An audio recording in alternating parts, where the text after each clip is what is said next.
नाज़रीन, 5 जेट गिरा दिए, एक ब्रिगेड हेडक्वार्टर उड़ा दिया, 3 छोटे बड़े ड्रोन्स गिरा दिए, कई चेक पोस्टें तबाह कर दी, मगर ये पाकिस्तानी आर्मी का जवाब नहीं।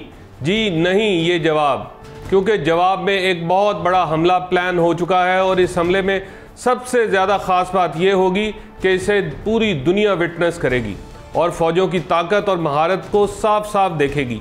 जस्ट वेट एंड सी, जैसा कि DGISPR ने कहा है। मैं हूं नदीम ज़ईम और आज के वीलॉग में आपको बताऊंगा कि भारत ने जो हमला किया इसकी हकीकत क्या है। इस ऑपरेशन का नाम सिंदूर रखा गया और इसकी बुनियाद एक झूठे फॉल्स फ्लैग ऑपरेशन पर रखी गई। यानी पहलगाम वाक़या पाकिस्तान की रियासत ने किया, जिसे दुनिया नहीं मान रही, तो पाकिस्तान कैसे मानेगा।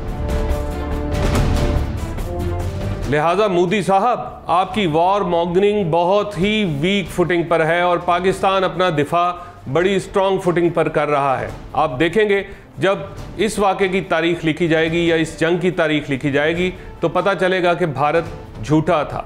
रात वाले हमले से चंद रोज़ पहले भारत में पाकिस्तानी और इंटरनेशनल चैनल्स को बंद कर दिया गया था, हत्ता कि YouTube चैनल्स को भी बंद कर दिया था, ताकि हमारी जो भी दुर्गत बने वो सच भारतीयों तक ना पहुंच पाए।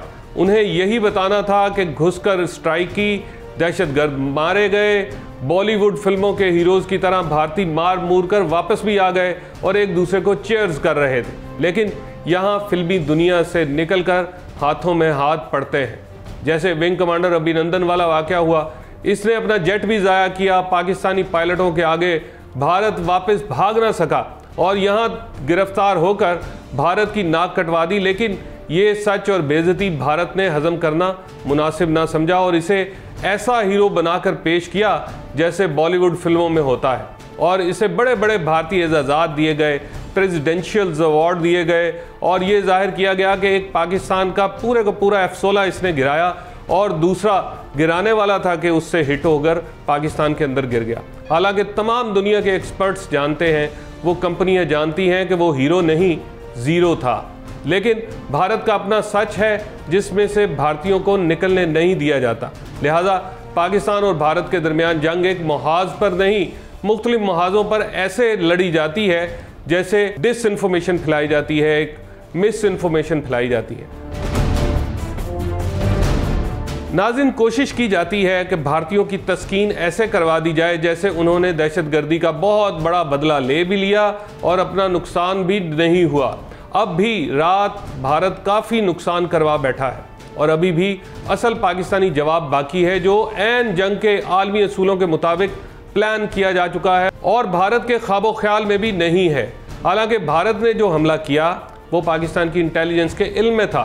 वहाँ भारत में हैंगरों से जैसे ही उनके जेट्स निकले, ऐन उसी वक्त यहाँ पाकिस्तान एयरफोर्स के शाहीन फ़िज़ाओं में उनका इंतज़ार कर रहे थे। यानी जिस ISI का फोबिया है भारत को, उस ISI ने बता दिया था कि भारतीय जेट्स चलने लगे हैं, हमला करने वाले हैं और उतनी देर में पाकिस्तान एयरफोर्स के जहाज़ जो थे वो फ़िज़ाओं में पहुंच चुके थे और इसी वजह से रात वाला हमला जो था वो नाकाम हुआ। राफेल जेट्स बड़े जदीद जेट्स हैं, उनका सामना F-16 ने करना था, JF-17 थंडर ने करना था, J-10C ने करना था, तो वो पहले ही फ़िज़ाओं में मौजूद थे। यही वजह है कि भारत के कई जेट्स रात को तबाह कर दिए गए।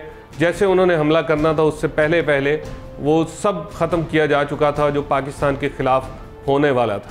नाज़रीन, पाक फ़ौज के साथ साथ इंटरनेशनल मीडिया भी ये कंफर्म कर रहा है कि पाकिस्तान की तरफ से इन भारतीय तैयारों को जनरल एरिया, भटिंडा, इखनौर, ओंतीपुर और मकबूजा कश्मीर के इलाके श्रीनगर में गिरा दिया गया था।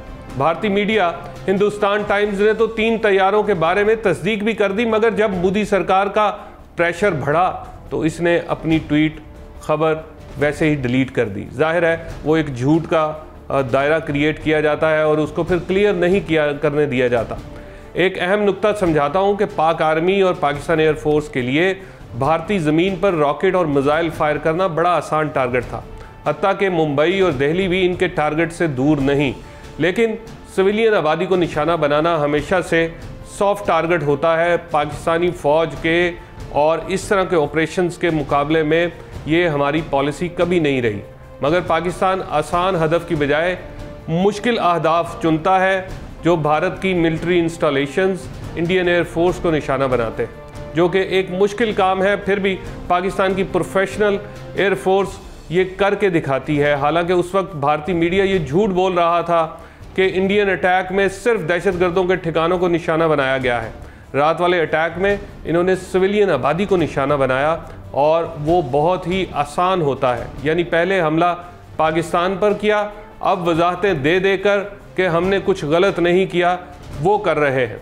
लेकिन अब पाकिस्तान ने इंडिया को वार्निंग दे दी है और पूरी दुनिया को भी बता दिया है कि हम अपने मुल्क के दिफा पर कोई दबाव कबूल नहीं करेंगे। जैसे इंडिया ने किया, हम उससे भी बढ़कर जवाब देंगे। इंडिया की तरह छुप कर वार नहीं करेंगे, रात की तारीकी में नहीं करेंगे, बल्कि पहले बता दिया है कि अब हमला होगा और वो प्लान हो चुका है।